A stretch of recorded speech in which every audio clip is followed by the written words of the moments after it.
Good morning friends, आपका स्वागत है आपके अपने यूट्यूब चैनल ओमचंद सर में।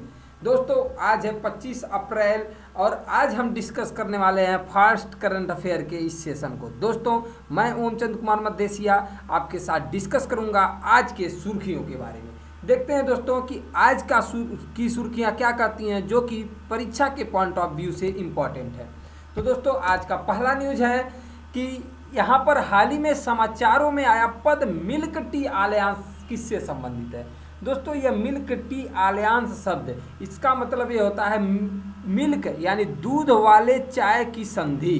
दूध वाले चाय की ये जो संधि है, ये किससे संबंधित है, ये चीज़ क्वेश्चन में पूछा गया है। अब ये दूध वाले चाय का मतलब क्या हुआ दोस्तों, ये जो दक्षिणी पूर्वी हमारे देश है ना, दक्षिणी पूर्वी जो एशिया कंट्रीज हैं, इसमें केवल चीन को छोड़कर बाकी सभी देशों में दूध वाली चाय पी जाती है और चीन में दूध वाली चाय नहीं पी जाती है। तो ये चीज़ यहीं से निकल करके आई। आइए समझाते हैं कि ये न्यूज क्या कह रहा है। ठीक है, तो ये जो है यहाँ से जो प्रॉब्लम आया है, यह है दक्षिणी पूर्वी एशियाई देशों के सोशल मीडिया उपयोगकर्ताओं द्वारा चीन के खिलाफ, चीन वही जो चीनवा जहाँ से निकला था कोरोना, ठीक है, याद आया, तो वहीं के खिलाफ शुरू किए गए ऑनलाइन अभियान से है दोस्तों।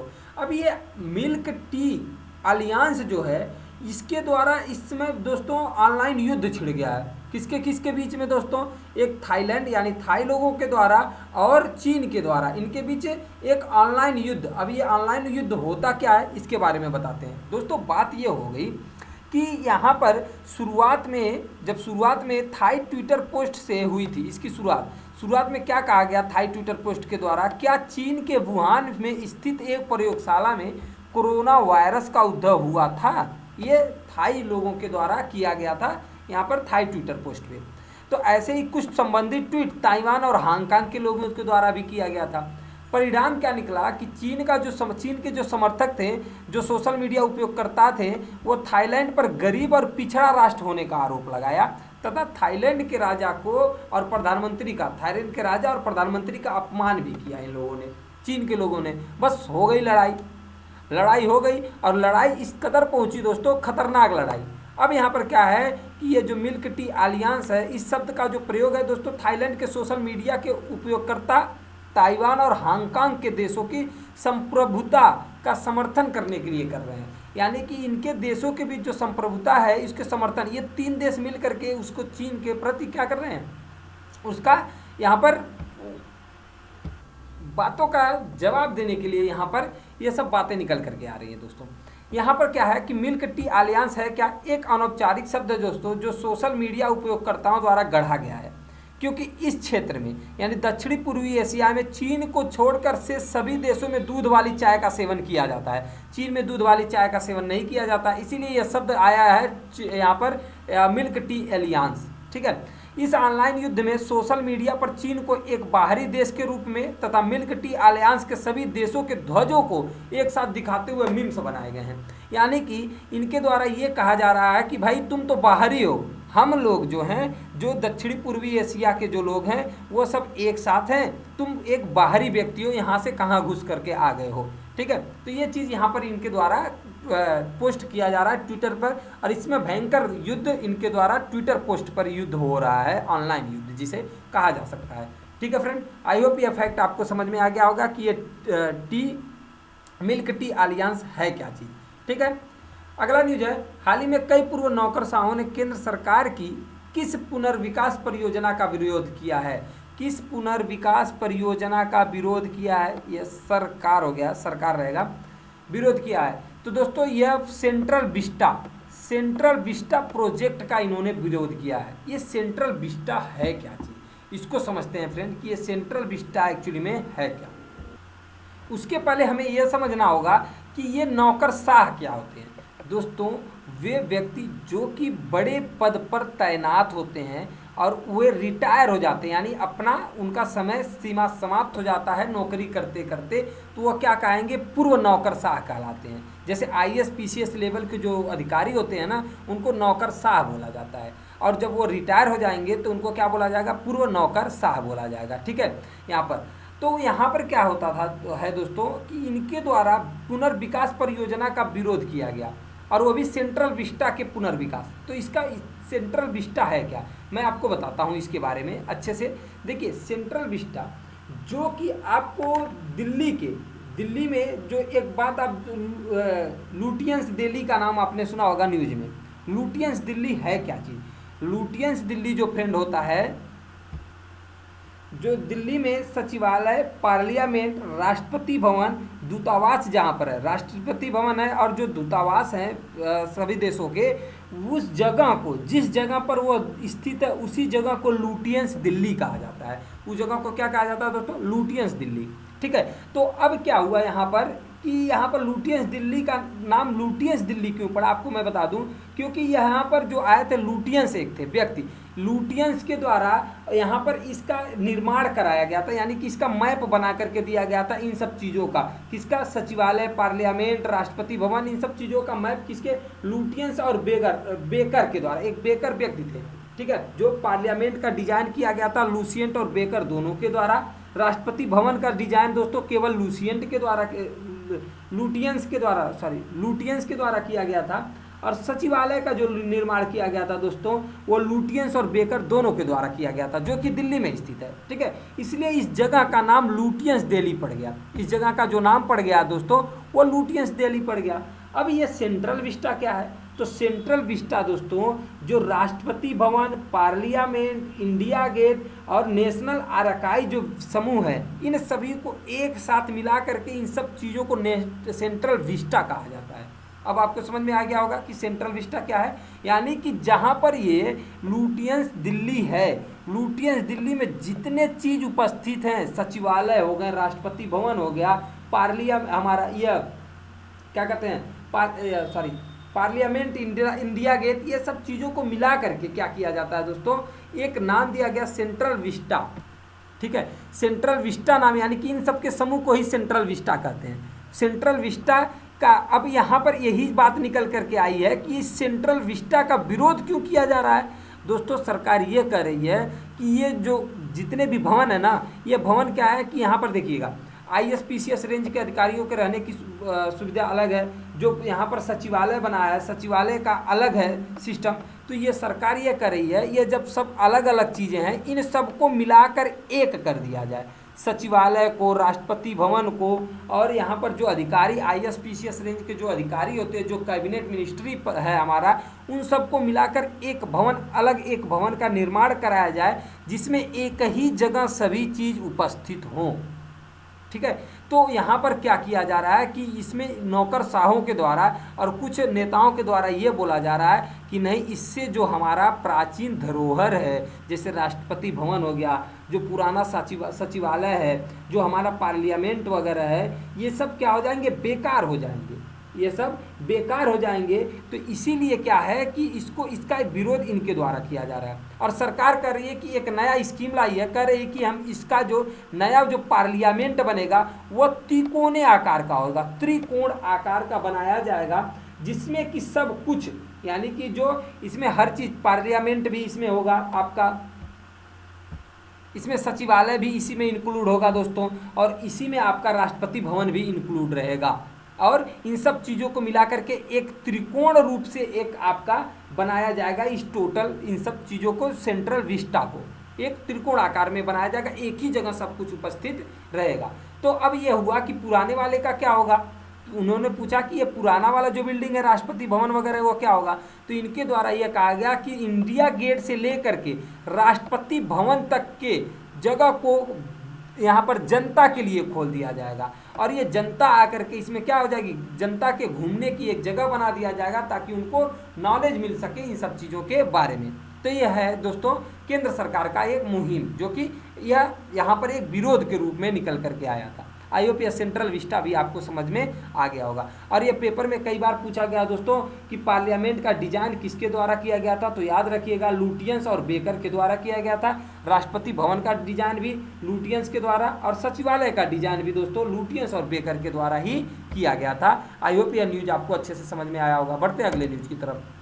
अगला न्यूज है, हाल ही में पुणे नगर निगम द्वारा घर से दूर रहने वाले लोगों को ट्रैक करने के लिए कौन सा ऐप डिजाइन किया गया है? तो दोस्तों ये संयम ऐप डिजाइन किया गया है। ठीक है, घर से दूर रहने वाले लोगों को ट्रैक करने के लिए एक संयम ऐप डिजाइन किया गया है। बस वही चीज़ है दोस्तों, जो कि इस समय देखिए हर जो राज्य हैं अपने अपने स्तर से काम कर रहे हैं कोरोना महामारी से बचने के लिए, और हर व्यक्ति भी अपने अपने स्तर से काम कर रहा है। तो यही चीज़ है, कई ऐप निकल करके आ रहे हैं और कई मुहिम निकल करके आ रही है, कई प्रकार से यहाँ पर आप जब भी देख रहे हैं इस समय कि कई ऐप लॉन्च कर दिया गया। तो पूछेंगे सर क्या इतने ऐप को लर्न करना जरूरी है? नहीं, इतने लर्न करने जरूरी आपको नहीं है। बस आप इतना ध्यान दीजिएगा, जिस राज्य से आप में निवास करते हैं उस राज्य सरकार के द्वारा कौन सा ऐप लॉन्च किया ये जरूरी होगा आपका, और केंद्र सरकार के द्वारा कौन सा ऐप लॉन्च किया गया ये जरूरी होगा।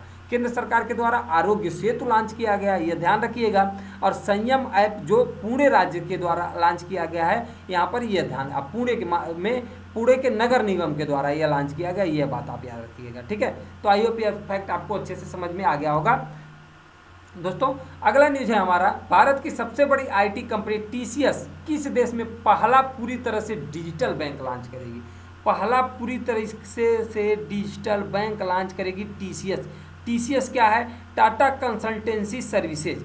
ये टाटा कंसल्टेंसी सर्विसेज क्या है उसको जानने के पहले हम क्या करते हैं, इजराइल के बारे में जानते हैं। दोस्तों ये इजराइल है क्या इजराइल की राजधानी है जेरूसलम है दोस्तों। प्रधानमंत्री इसके बेंजामिन नेतन्याहू हैं। मुद्रा इजरायली न्यूज सेकेल है, और राष्ट्रपति यहाँ के हैं रूवेन रिवलिन जी हैं। ये यही जगह है दोस्तों। यहाँ पर क्या है कि जब एक बार मोदी गए थे पहली बार, इसमें इंडिया के प्रधानमंत्री पहली बार यहाँ पर इजराइल में गए थे, तो इजराइल के एक फूल का नाम मोदी के नाम पर रख दिया गया था। यह बात आप याद रखिएगा। ठीक है, इजराइल को अगर मैप में आप देखेंगे तो देखिएगा यहाँ पर है इजराइल। लगता कैसा है मैप में? देखिए, देखते हैं कि ये विश्व मैप में क्या है, सुंदर दिख रहा है ना आपको? ये सुंदर सा देश, छोटा सा सुंदर सा देश है यहाँ पर इजराइल।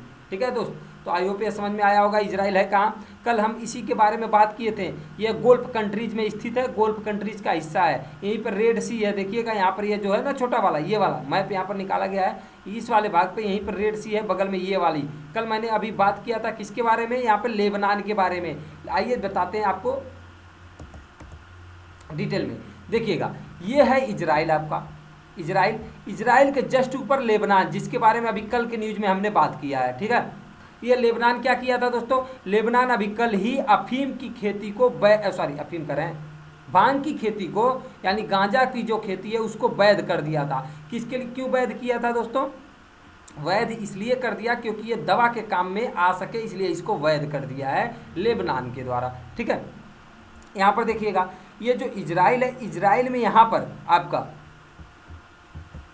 ये वाला जो भाग है ना, इतने भाग में डेड सी है, मृत सागर यहीं पे स्थित है दोस्तों। मृत सागर यहाँ पर स्थित है इजराइल में, और यहाँ पर इजराइल के बगल में इधर यह जॉर्डन है, और यहीं पे यहाँ पर देखिए सऊदी अरब है। ठीक है, और मैं आपको बता दूँ थोड़ा सा और मैप बड़ा किया जाए तो यहाँ पर देखिएगा ये लाल सागर है। यहाँ पर कल मैं इस लाल सागर के बारे में बताया था, और ये जो है स्वेज कैनल जो है यहाँ से होकर के गुजरती है। ये मेडिटेरियन, यानी कि यहाँ पर यह भूमध्य सागर है, या मेडिटेरियन सी है, या रेड सी है। मेडिटेरियन सी को और रेड सी को जोड़ने वाला काम कौन करता है? यहाँ पर इस स्वेज नहर के द्वारा जोड़ा जाता है। एशिया को अफ्रीका से अलग भी यही करता है। यहाँ पर इसके यहीं से ही यह एशिया को अफ्रीका से अलग किया जाता है। यह बात आप याद रखिएगा। ठीक है, आई होप ये फैक्ट आपको समझ में आ गया होगा इसके बारे में, इजराइल कहाँ पर है। अब बात करते हैं टीसीएस के बारे में। टीसीएस दोस्तों क्या है? Tata consultancy services limited. यह एक भारतीय बहुराष्ट्रीय कंपनी सॉफ्टवेयर सर्विसेज है, और यहाँ पर यह कंसल्टिंग कंपनी भी है दोस्तों, और दुनिया की सबसे बड़ी सूचना तकनीकी तथा बिजनेस प्रोसेस आउटसोर्सिंग का सेवा प्रदाती कंपनियों में से इसे एक माना जाता है। और यहाँ पर सन 2007 के आंकड़ों के अनुसार दोस्तों इसे एशिया का सबसे बड़ा सूचना प्रौद्योगिकी कंपनी भी आंका गया है, माना गया है। यह बात आप याद रखिएगा। ठीक है, इसमें देखिए कितने कर्मचारी काम करते हैं दोस्तों, 3,54,000 कर्मचारी इसमें काम करते हैं टीसीएस में। इसके सीईओ कौन है? राजेश गोपीनाथ जी हैं, जो कि 2017 से कार्यरत हैं दोस्तों। स्थापना 1 अप्रैल 1968 को हुई थी। मुख्यालय मुंबई में है और इसका आय देखिए कितना है, 20.9 बिलियन यूएसडी है, यूएस डॉलर। यूएसडी का मतलब होता है यूएस डॉलर है, ठीक है। संस्थापक कौन है इसके दोस्तों? फकीरचंद कोहली जी हैं, जहांगीर रतन जी टाटा, दादा भाई टाटा और टाटा सन्स के सभी लोग हैं, ठीक है। यह बात आप याद रखिएगा। और आपको एक बात मैं अगर बता दूं दोस्तों यहाँ पर कि टीसीएस के बारे में, कि टीसीएस जो है ना, टाटा कंसल्टेंसी का हिस्सा अकेले नहीं है। यहाँ पर क्या है कि कुछ अलग, जैसे ये फकीरचंद कोहली जी भी हैं यहाँ पर, ठीक है, और रतन जी दादा भाई टाटा और टाटा सन्स के द्वारा है। देखिए क्या होता है, कोई भी कंपनी बहुराष्ट्रीय कंपनी होती है ना, वो अपना शेयर निकालती है और शेयर के अनुसार उसमें क्या होते हैं, एक जो वहाँ पर होता है कि मालिक ना होकर के उस शेयर के वजह से कई मालिक उसके बन जाते हैं, जो जितने शेयर धारक होते हैं उस परसेंटेज के अनुसार मालिक बनते हैं। ये बात आपको समझ में आ गई होगी। आगे बढ़ते हैं। यह देखिए टाटा कंसल्टेंसी का यहाँ पर यह मुंबई का ब्रांच है, ठीक है। मुंबई के ब्रांच का यहाँ फोटो, क्योंकि इसका क्या मुख्यालय मुंबई में, या मुंबई का ब्रांच है, यहाँ पर यह दिखाया गया आपको। अगला न्यूज है दोस्तों, भारतीय मूल के किस भारतीय नागरिक को अमेरिकी राष्ट्रपति डोनाल्ड ट्रंप के ने शीर्ष विज्ञान बोर्ड के सदस्य के रूप में नियुक्ति किया है? तो ये शीर्ष सुदर्शनम बाबू जी को, किसको? सुदर्शनम बाबू जी को नियुक्त किया गया। ये सुदर्शनम बाबू जी लगते कैसे हैं, सुंदर उंदर हैं कि नहीं, ये देखते हैं।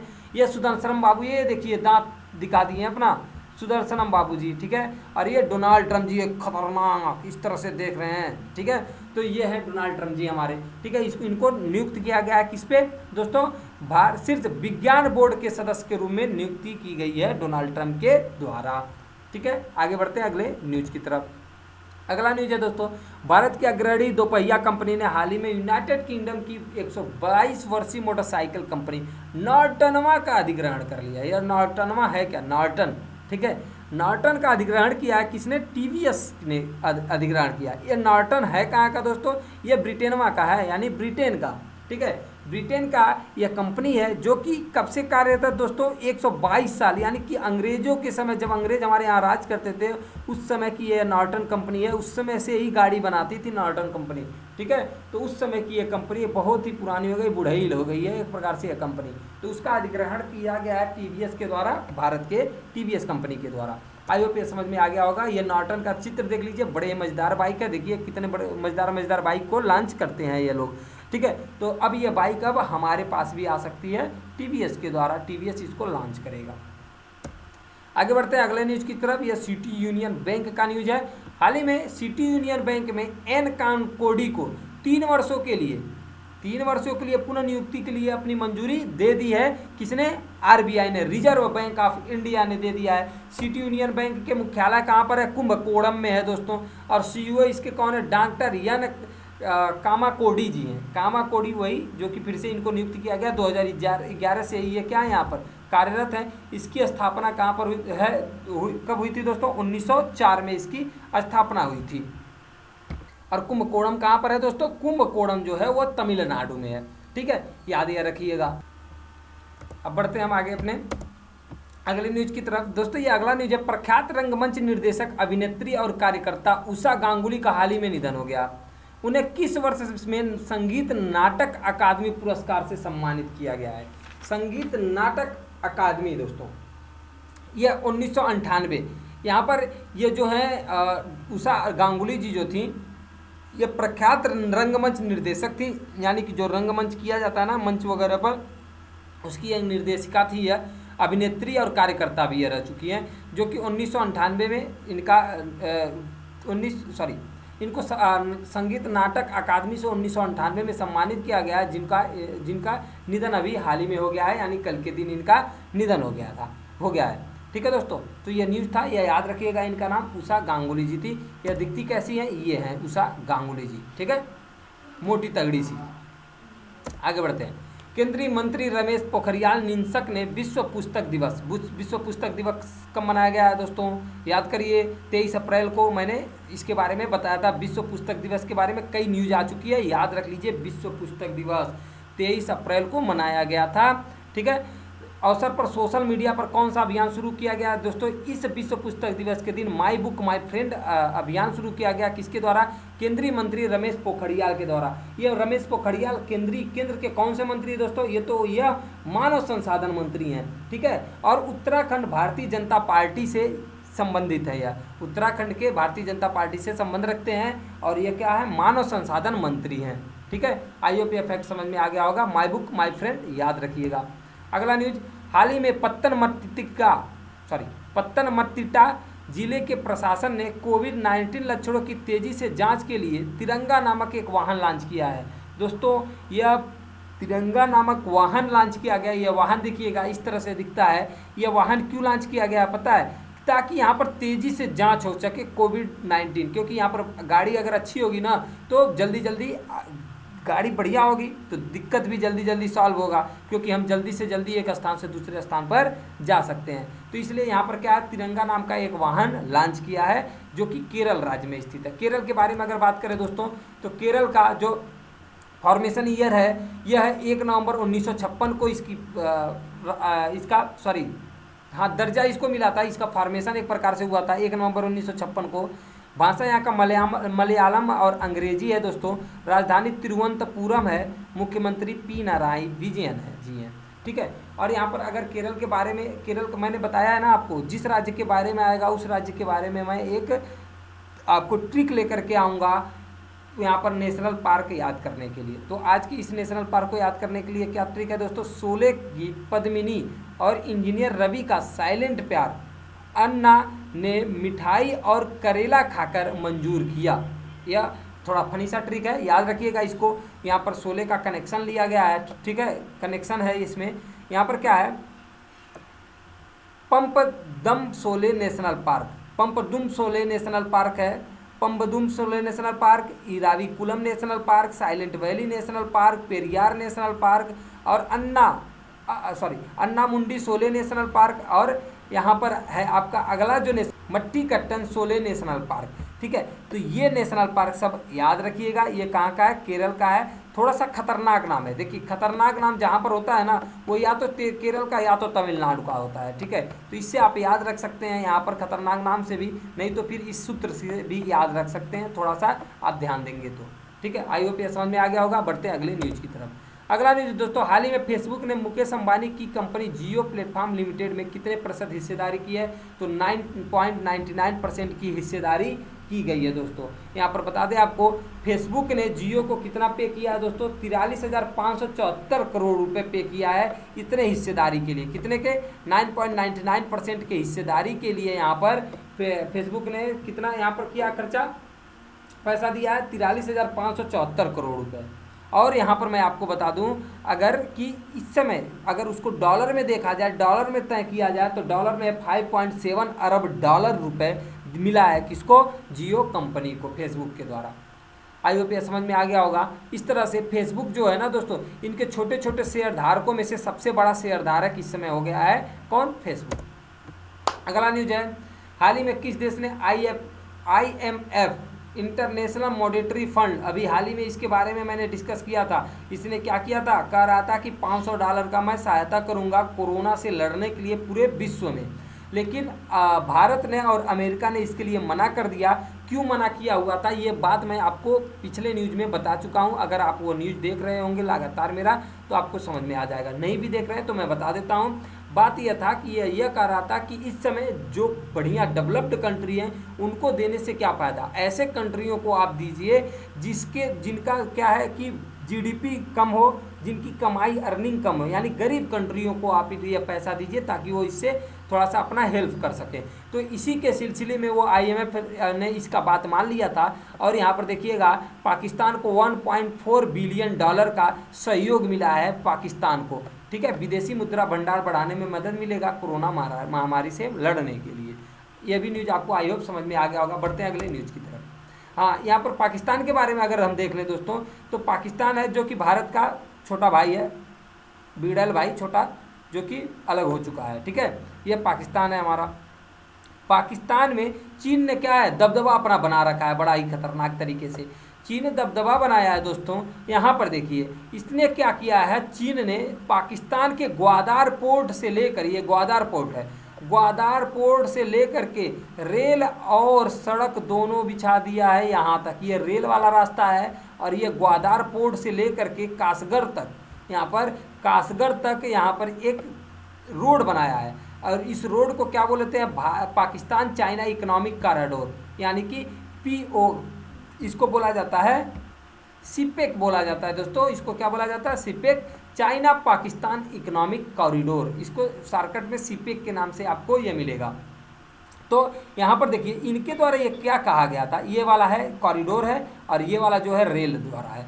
देखिए ये पूरी तरीके से बेचारा पाकिस्तान जकड़ गया किससे, चाइना के, और दोनों खतरनाक हैं हमारे लिए। और ये जो गया है ना, ये जो गया है यहाँ पर POK से होकर के गया है। आपको ये पता होगा जो कि पाकिस्तान ऑक्युपाइड कश्मीर है, POK जो पाकिस्तान ऑक्युपाइड कश्मीर है, वहाँ से हो करके ये दोनों या जो कॉरिडोर है ये दोनों गए हैं। कॉरिडोर का मतलब एक प्रकार के सड़क से है, ठीक है। तो ये दोनों यहीं से होकर के गए हैं। अब मैं आपको बता दूं यहाँ पर क्या है कि यहीं पर ये चाइना जो पाकिस्तान है ना, ये POK का कुछ भाग चाइना को दे दिया एक प्रकार से गिफ्ट के रूप में, समझ लीजिए।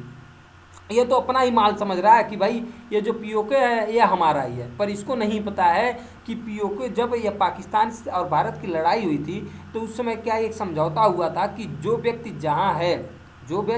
जहाँ है वो वहीं पर रुक जाए, और वहीं से उसके बॉर्डर को शेयर किया गया था। लेकिन बाद में POK के लिए अंतर्राष्ट्रीय न्यायालय में भारत ने क्या किया हुआ है, इसका याचिका दायर किया हुआ है POK के लिए कि POK हमारा है और इस पर केस अभी तक चल रहा है। हालांकि यह इस समय पाकिस्तान के कब्जे में है POK, ठीक है। तो उसी के उसमें यह चाइना को दे दिया है थोड़ा सा भाग इधर किनारे का, और यहाँ से यह पूरा POK से होकर के यह टोटल कॉरिडोर गया हुआ है, जो रोड गया है। यह आपको समझ में आया होगा। पाकिस्तान के बारे में बात करें दोस्तों तो इस्लामी जमहरिया पाकिस्तान या पाकिस्तान इस्लामी गणतंत्र या सिर्फ पाकिस्तान के नाम से इसको जाना जाता है, पश्चिम में, भारत के पश्चिम में स्थित इस्लामी गणराज्य है। 20 करोड़ की आबादी के साथ ये दुनिया का छठा सबसे बड़ा आबादी वाला देश है पाकिस्तान। और यहाँ की प्रमुख भाषा जो है वह उर्दू है, ठीक है। उर्दू हिंदी भी इसमें कुछ कुछ बोला जाता है। आगे चलते हैं दोस्तों। पंजाबी भी यहाँ का प्रमुख भाषा है, ठीक है। पंजाबी भी यहाँ पर बोला जाता है क्योंकि ये पंजाब के किनारे स्थित है, इसमें कुछ पंजाबी लोग भी रहते हैं। प्रधानमंत्री कौन है, इमरान खान है। राजधानी इस्लामाबाद है। जनसंख्या यहाँ का 212 मिलियन है। राष्ट्रपति आरिफ अलवी हैं। मुद्रा पाकिस्तानी रुपया है दोस्तों। यहाँ पर देखिएगा इसका जो भाषा है ना, यहाँ नीचे आ गया है, उर्दू, सिंधी भी यहाँ बोला जाता है, बलूची भी, और पश्तो हिंदी जिसे बोला जाता है, पश्तो हिंदी भी यहाँ की मुख्य भाषा है जो बोली जाती है। अगर यहाँ पर देखिएगा जो अगर कौन कौन सा देश ये रुपया यूज करता है, इसका रुपया है ना दोस्तों, इसका मुद्रा जो है पाकिस्तानी रुपया। तो मैं एक ट्रिक लेकर के आया हूँ कि कौन कौन सा देश जो है रुपया का यूज करता है, यानी जहाँ कहाँ की किस कंट्री, किन किन कंट्रियों का जो मुद्रा है वो रुपया है। तो याद करिएगा, भाई श्री ने मामा से पाक मांगा, भाई श्री ने मामा से पाक मांगा। भा से भारत, ई से इंडोनेशिया, श्री से श्रीलंका, ने से नेपाल, माँ से मालदीव, माँ से मॉरिशस इसको बोलते हैं, माँ से मॉरिशस, से सेशेल्स, और पाक से पाकिस्तान, ठीक है दोस्तों। यहाँ पर यह बात आप याद रखिएगा।